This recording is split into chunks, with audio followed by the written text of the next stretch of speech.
This was back when I was 18, right before I moved out for college. I was living with my brother and my mother. We live out in the country a little ways, so we're about 13 miles from the nearest town. And if you know anything about country living, it's that you have property, land, privacy, no cell service, and in our case, a very long driveway, which was a total pain in the butt to bring trash cans down to at the end of every week. At the time, my mother only had a crappy little 2002 Ford Focus that had severe alternator problems, meaning the car would just randomly decide to die whenever it wanted to, shutting off entirely. Sometimes you can just turn the key immediately and restart the engine. Other times you would have to wait 30 seconds, if not more. There wasn't a problem with the engine overheating. There was just something wrong with the connectivity, I believe. I don't think we ever truly found out what the exact issue was, other than the alternator going whack.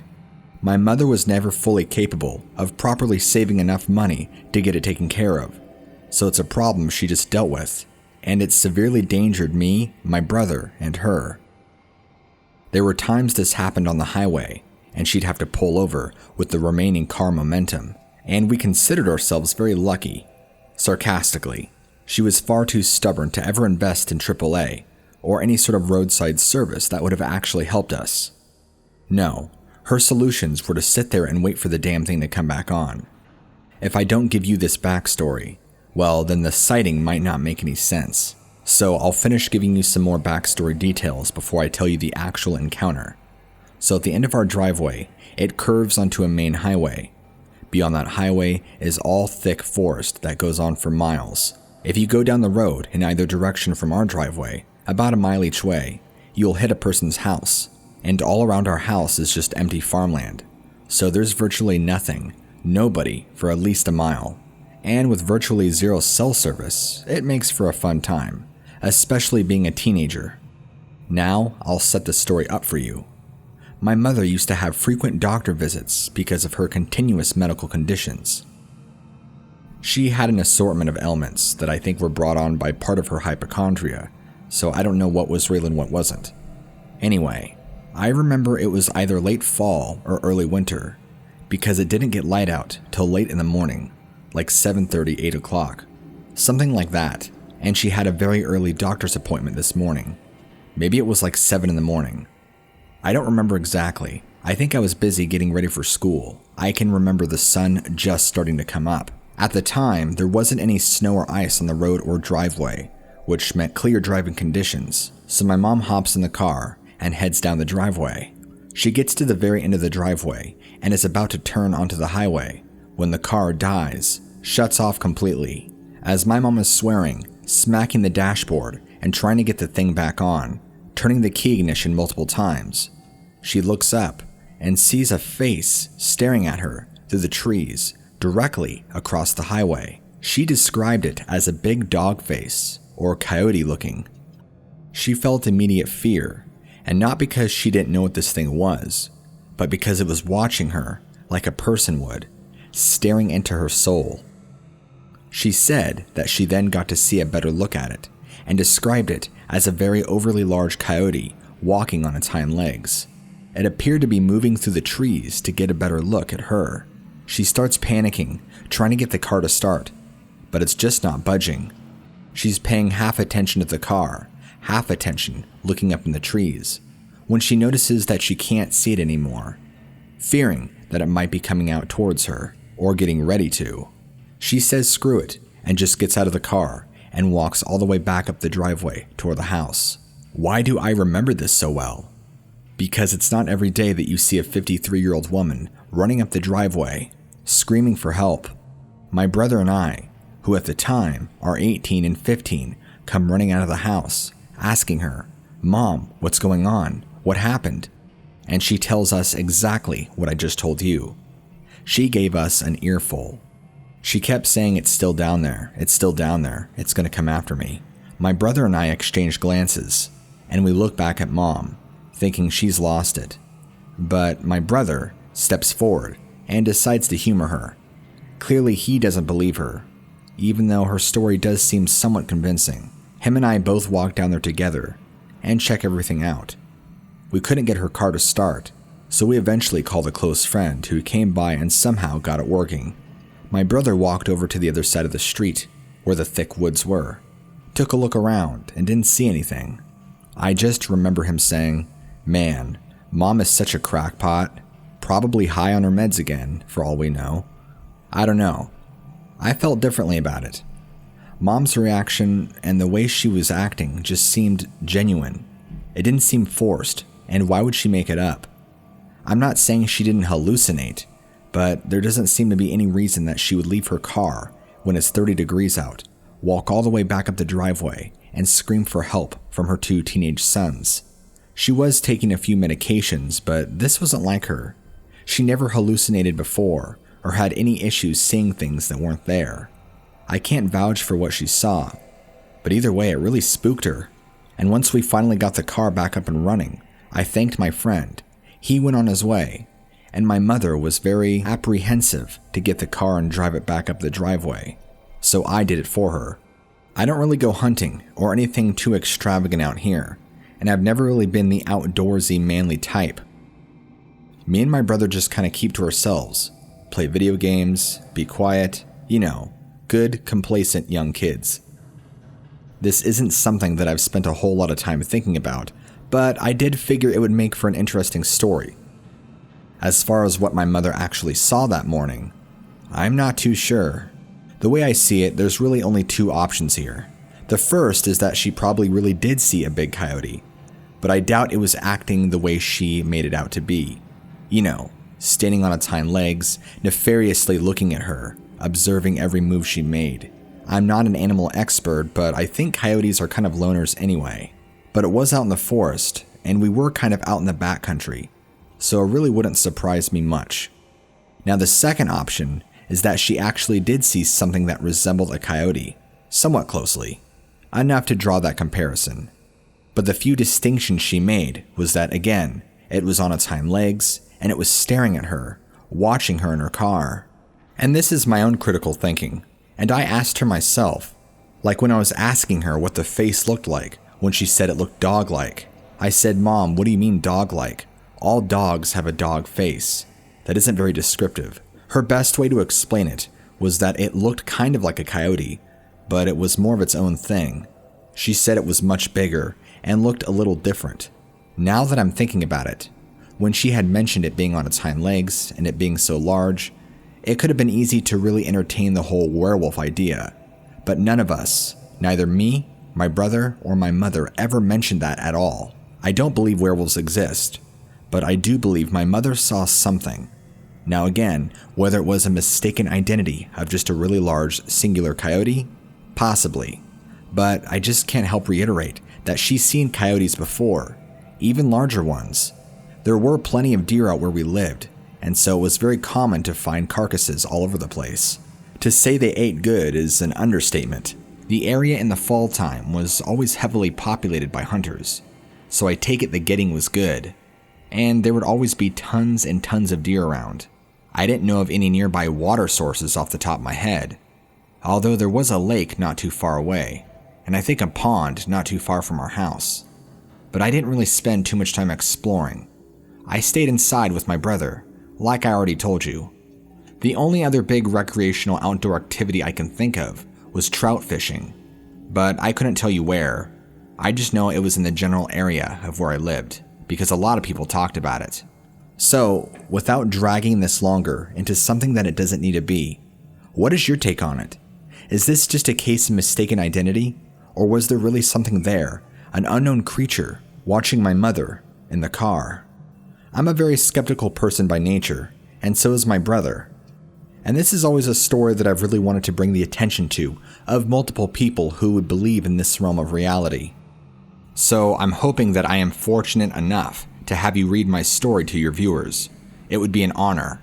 And if that is the case, I would love for them to comment their opinion on what exactly they think my mother saw based on the descriptions given by her. Maybe I'm just being far too skeptical, and she really did see something. After all, science teaches us that we could be wrong. If we are not willing to learn and change our minds based on new information and evidence given, then there's no point in sticking with the old ways.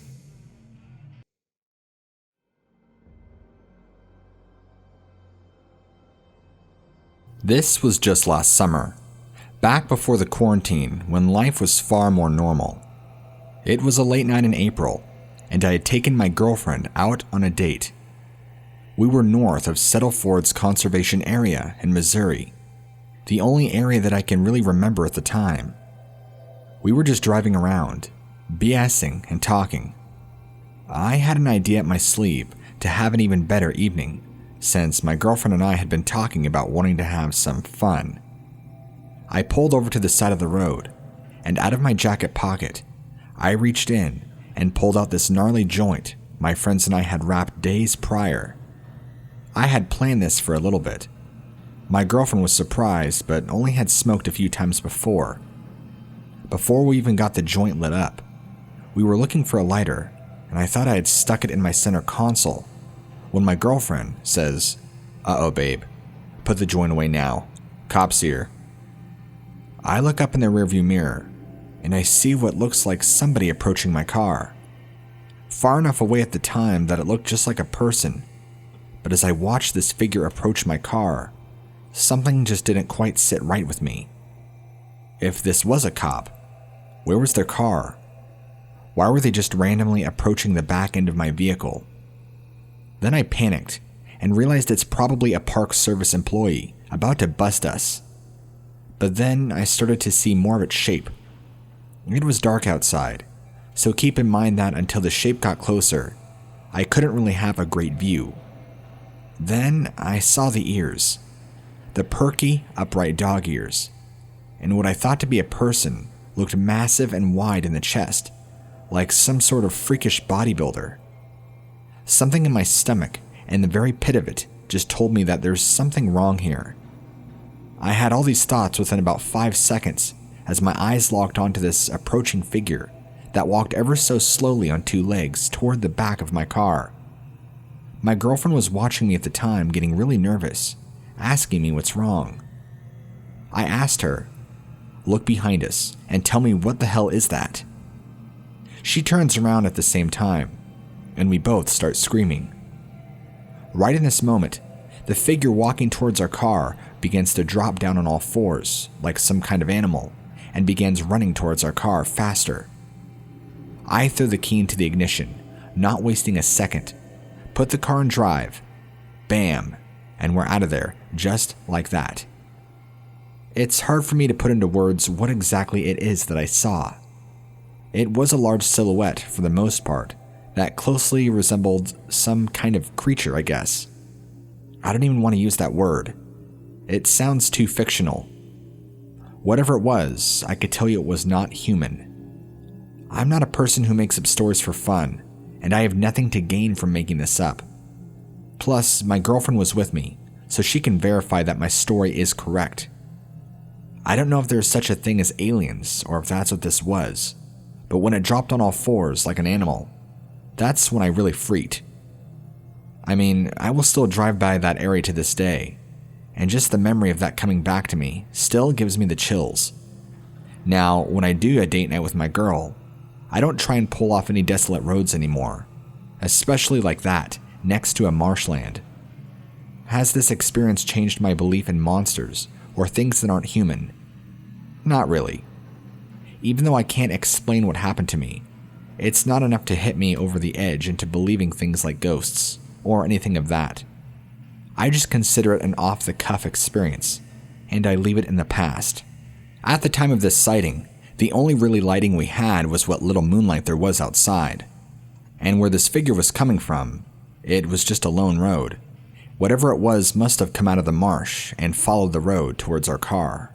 I mean, my car was still on, the interior light was on, and I had my brake lights on. So maybe it was attracted to the lights. I'm not exactly sure, or if it even was an animal. But then again, they always say trust your gut instinct, and my gut instinct in that situation was saying bad, bad, bad, get away. It's pretty clear that my girlfriend felt the same way, especially when she started screaming and yelling at me to drive. I felt like if I would have hesitated and stayed there even longer, well, who knows what would have happened. I wasn't in any rush to find out. The jungles of Vietnam held all sorts of freakish things that the soldiers opposing the Vietnamese military had to face. I'm sure you are well aware of many of the things, assuming you've spent any time at all hearing some of the things that went on during that war. But I bet you did know about some of the chilling true stories told by some soldiers about large canid creatures stalking the jungles at night, killing Vietnamese and US soldiers alike. There's all sorts of tunnels that were dug underground, for example. Some dug by animals, others dug by Vietnamese to store things and to create traps for opposing soldiers, which this was actually quite common. But there were also tunnels dug by these creatures. There have been reports of at least one half platoon that discovered one of these tunnels later on during the nighttime, hunting down potential Vietnamese soldiers that had fled from a nearby captured village. What they found was a series of tunnels that spanned about 30 feet below the ground, with an average width of around 9 to 10 feet and a height of around 14 feet.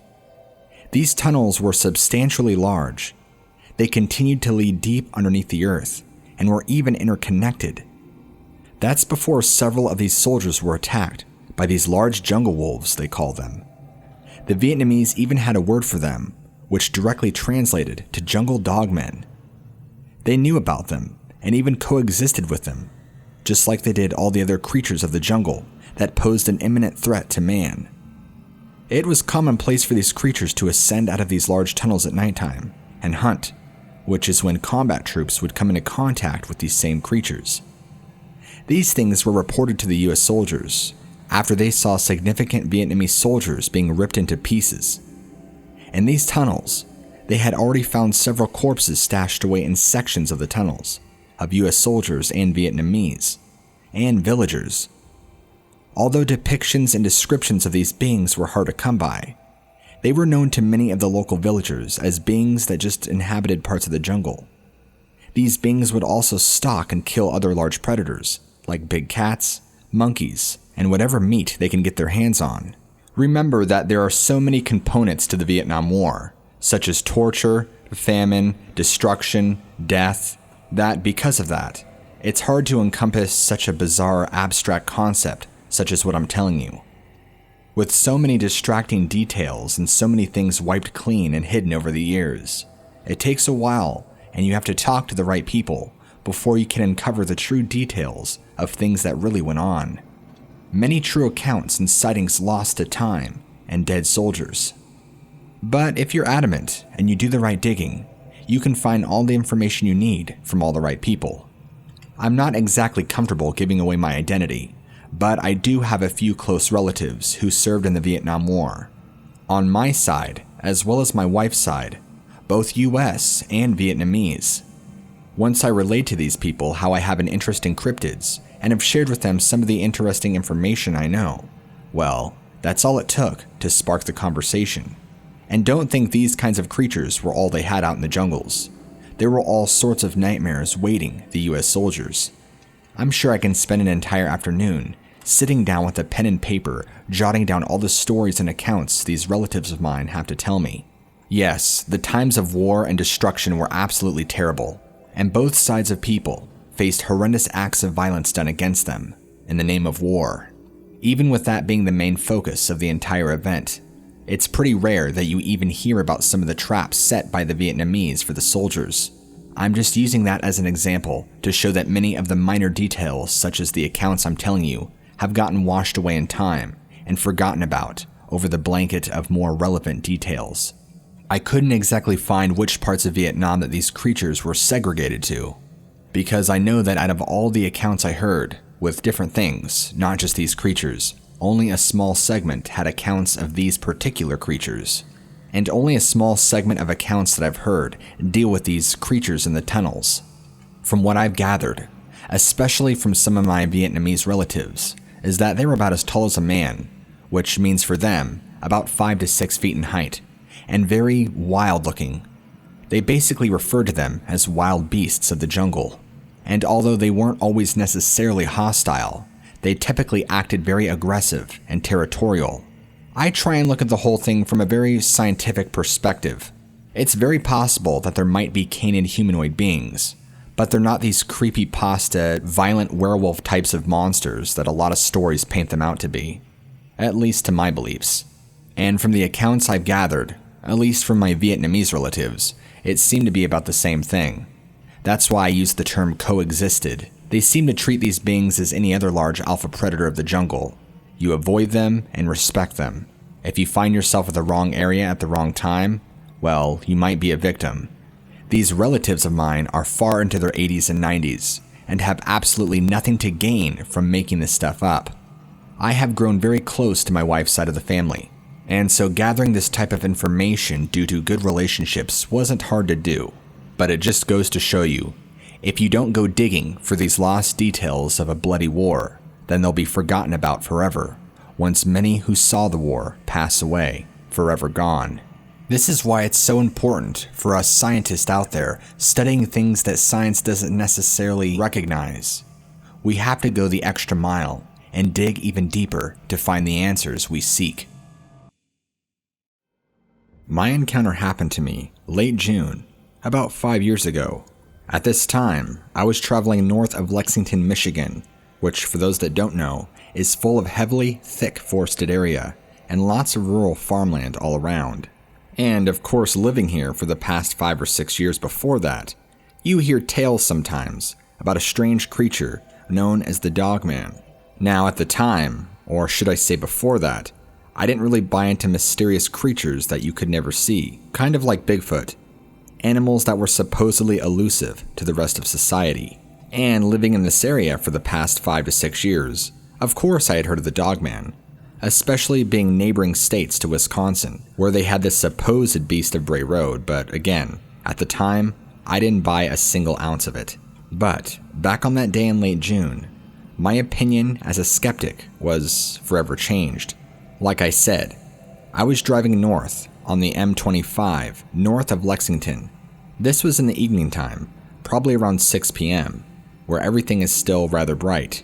If you're heading northbound, you'll eventually get to a turnoff to your left, known as Helena Road. As soon as I turned onto this road, that's when I saw this creature. Directly to my left, it looked to be some farming equipment and some grain silos. Directly behind that was a thick cluster of trees and forest. And then, next to that and all around that was just empty farmland. I'm not sure if it was tilled or ready to be tilled. Either way, my eye caught initial movement, and when I looked, I see this massive creature walking from the empty field behind the trees. I got a good look at it, and there's no mistaking what I saw. This thing looked like an 8-foot-tall bodybuilder, and had a very German Shepherd-like looking head. I remember its arms kind of swaying back and forth. It almost kind of reminded me of a gorilla, except again, it had a massive bodybuilder body, was 8 feet tall, and a German Shepherd-like head. I have to repeat the details to myself sometimes because, frankly, I have a hard time believing it. Once this creature disappeared behind the trees, I still stayed slowed down, just in case it decided it would reappear, but it never did.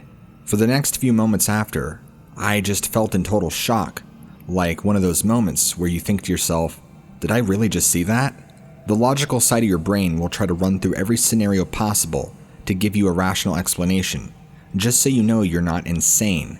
There is nothing in the wilderness that can resemble what I saw that day.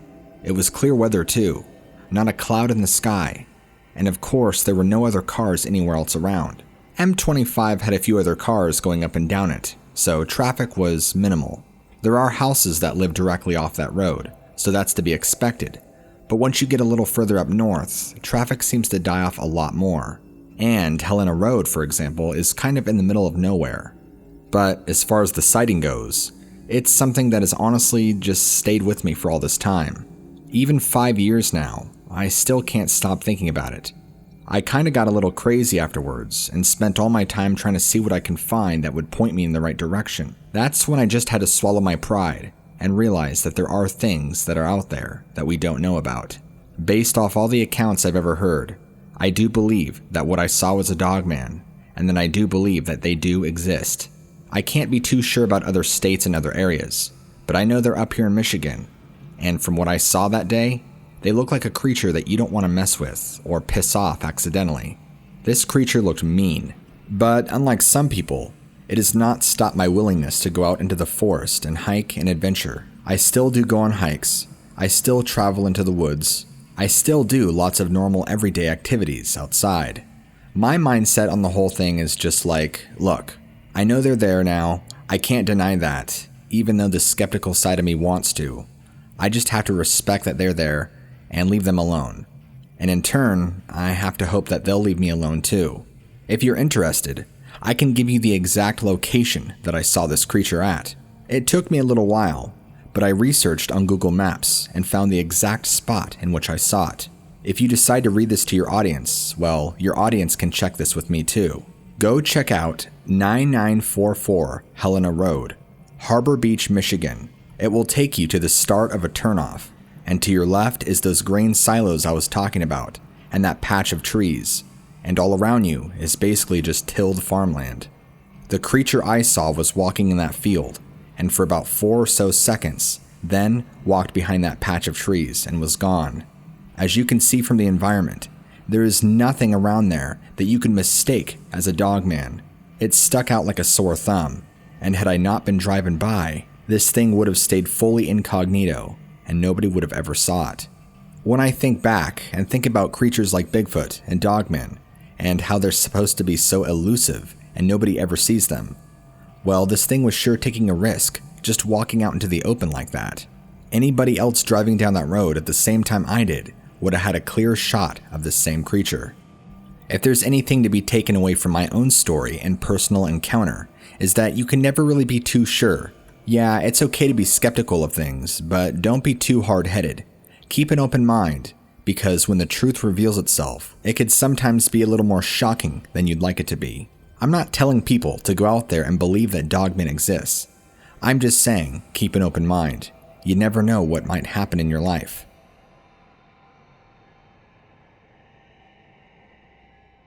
Back in 2007, I went through a brief period of being homeless.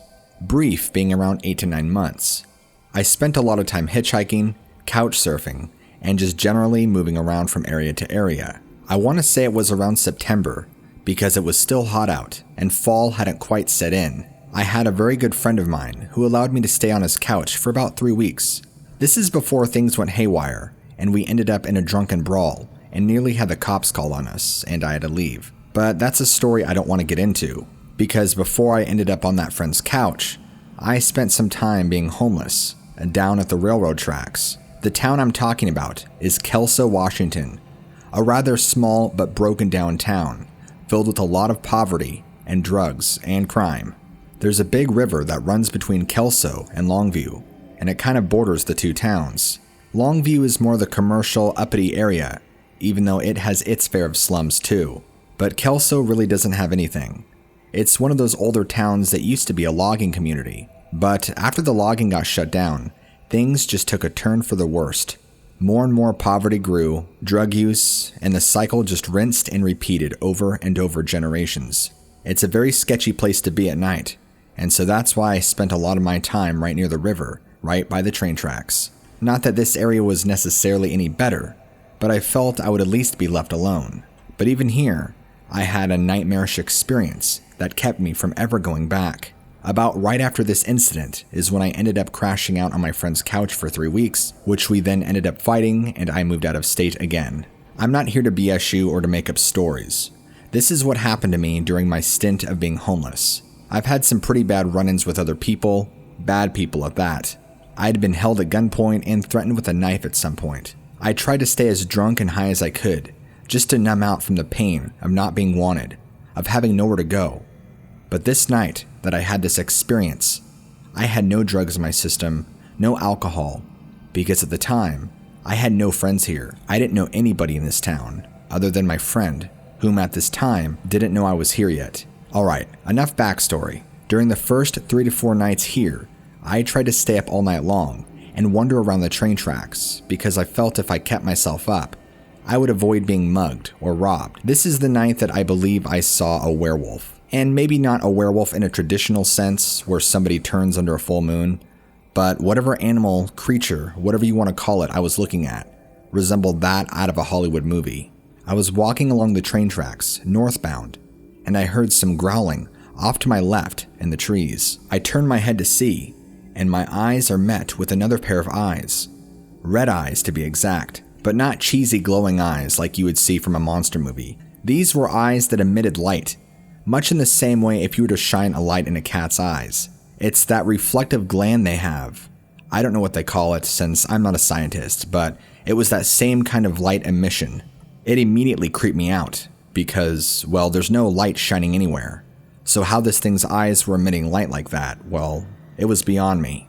This thing steps out underneath the streetlight. This creature reminded me of The Fly. You know, the movie with Jeff Goldblum in it. It looked like somebody mixed a human with a Doberman Pinscher.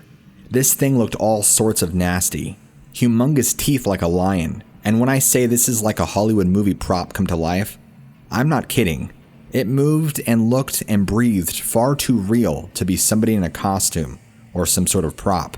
The second that it showed itself, I took off running in the opposite direction, and I never turned around once to see if it was going to follow me. All I can remember is the thoughts entering my head of what kind of freaking animals live out here, man. The only thing that I knew about the area where this thing came out of was that homeless people would sometimes go down into that little forested area, have sex, shoot up, you know. I had seen cops go down there a couple times, usually to bust people doing heroin, but other than that, I kind of stayed out of there, in fear of getting mugged. That little area was also right next to the large river. I was so scared that I actually ended up running all the way to the south side of town, which is basically Crackheadville. I didn't care though. I'd rather be around a bunch of addicts and gangbangers than I would be that thing, whatever it is I saw, that by the way, didn't end up chasing me. I don't know if some portal to hell opened up and this thing stepped out, or what. But hey, that's my experience in Kelso, Washington. As far as my adventures being homeless, well, that ended months later when I ended up finally settling down in Arizona, of all places. Fast forward 13 years later to now, I'm married, have a kid, I'm settled down, life is good. As far as what I saw that night, well, I still don't have an explanation for it. I just consider it some nasty creature that, for whatever reason, decided to show itself to me.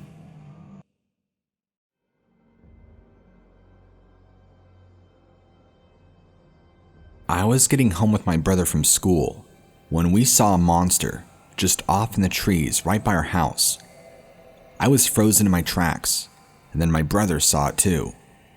We never saw this creature in full, but we saw this long snout and long claws holding onto the trees behind the branches, watching us.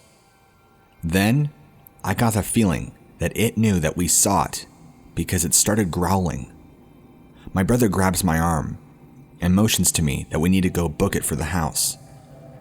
I was afraid that whatever this creature was going to chase us, but we risked it anyway, and we started taking off running.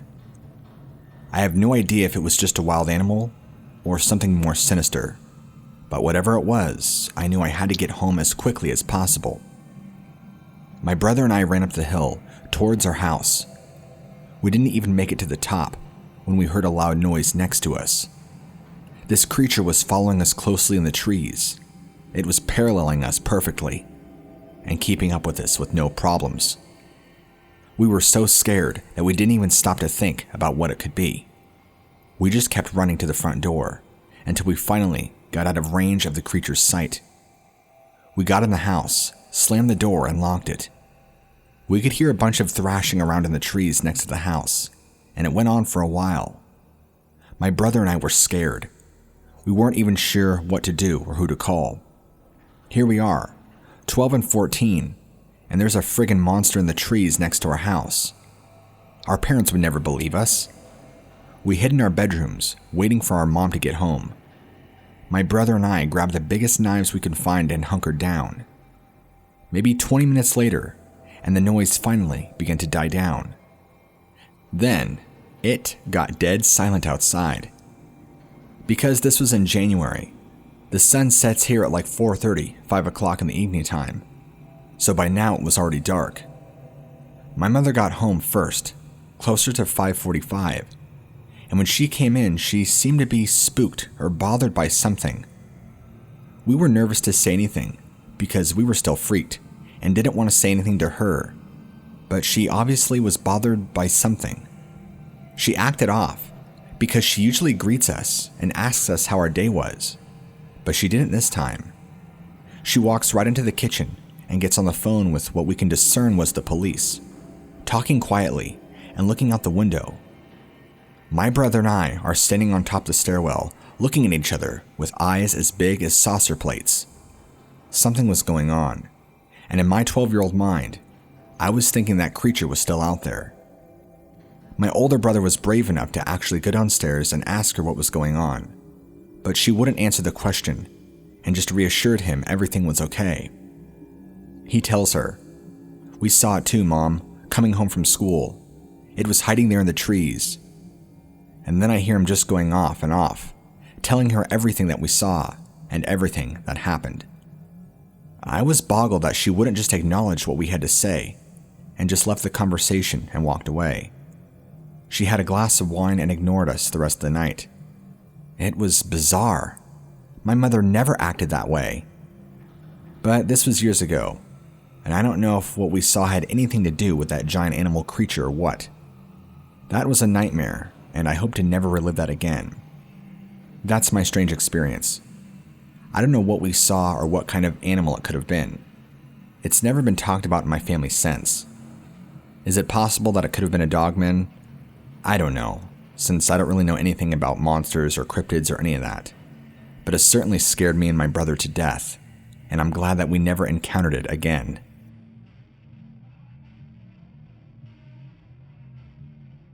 I will tell you about the visual encounter that I had with what I believe to be a dogman. I used to have a bunch of thick woods around my old place, and I spent a lot of time hiking in them. I was kind of a loner anyway, so it worked out for me great. My first inkling was that I heard a deer, so I turned around to look, and I seen this creature's face peering at me through the trees. Let me lay the cards out for you here.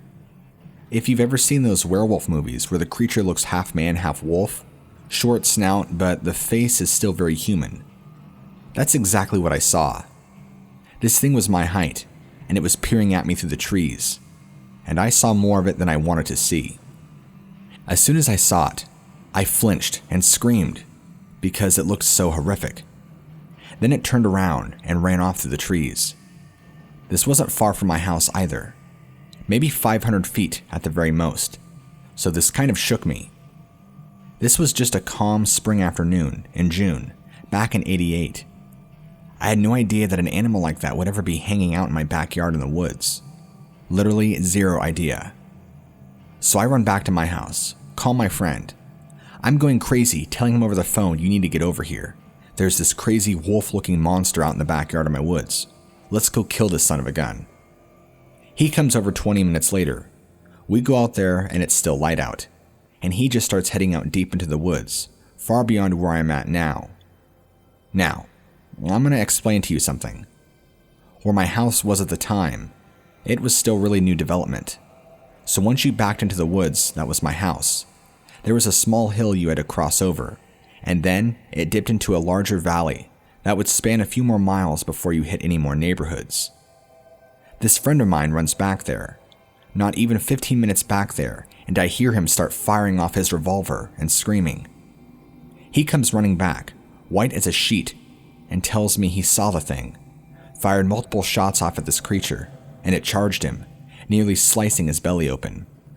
Now I'm thinking, oh man, I gotta get the hell out of here. So he offers me his couch to sleep on while I figure all this stuff out. So, long story short, I ended up crashing out on his couch for a while, all the while trying to go back to my house during the day, packing up everything and selling what I could, just to try and get rid of the damn house. I had lived there for 6 months before, and it was a very small one-bedroom house, mind you. I wasn't wanting to deal with it, so I just up and left the house permanently, and left the area for good. Not one of my better moments that I'm particularly proud of, but I felt backed into a corner. When people are pushed into a corner like that, I mean, what are your options? I didn't feel safe. I did not feel comfortable going back there. I had been going back there 4 months at this point, and now all of a sudden, I'm having to deal with some unknown animal. I didn't even bother with the police, because that would have been a joke. They would accuse me of drinking and being a drunk. I didn't expect my friend to come over and charge back there like Arnold Schwarzenegger in the movie The Predator, but he wanted to check it out for himself, and I felt better having him by my side because he was an experienced, tanky kind of individual. You know, he's a big dude. He lifted weights, didn't take crap from anybody. He's still that way now, a very alpha male kind of personality, but now that he's older, he's got quite the bit of gray on his face. During this time though, we were just both in our 20s, just fresh out of college. So the plot thickens even more. I moved out of the area, and then my friend begins calling me and telling me weird stuff is going on around that entire neighborhood. When I first moved in that neighborhood, houses were very sparse and far apart. Now in 2020, it's fully developed. I don't even think those backwoods are even there anymore because it's all houses in development now. He had other close friends in the neighborhood, but he kept tabs with me. It was a very close-knit kind of neighborhood. Everybody just kind of knew each other. The kind of neighborhood that when there's a big barbecue, everybody was invited. That's just how it was in the 80s. Not at all like nowadays where nobody talks to each other or can make eye contact. Anyway, word got around that people were seeing a strange animal sniffing around their garbage, trying to get into the back of their house. So, the police started investigating, thinking there were robbers trying to get into the houses. But I guess they themselves had a few encounters with the same creature. A close friend of his was telling him that he would hear gunshots at night from the police, and then before you know it, a strong curfew was in place for that neighborhood, telling people not to go outside after 8 p.m. Just crazy stuff that you would only see out of a movie. Well, come to pass in about 4 months, and it finally ended. But from June to October, this kind of stuff was going on. Cats and dogs would go missing, people would have sightings here and there. Real Hollywood kind of stuff. Even though the friend that I had helped me out didn't live in that neighborhood, he still kept his good old revolver close to him at all times, fully loaded. He was not a risk taker. At least not when it came to this kind of thing. I hope you enjoyed my story. I've only actually gotten to tell a handful of people about it, because so seldom few people even believe what I have to say. I've told a few other big YouTube channels now, so maybe my story is out there. But if not, and you choose to read this, I hope your readers enjoy it. Before I end this story, my friend and I are still doing well, and he is still tough as nails. We have both moved away from that area. He's now living down in Austin, Texas, and I live in Missouri currently. At the time, this was in central Pennsylvania, where all of this took place, back in 1988.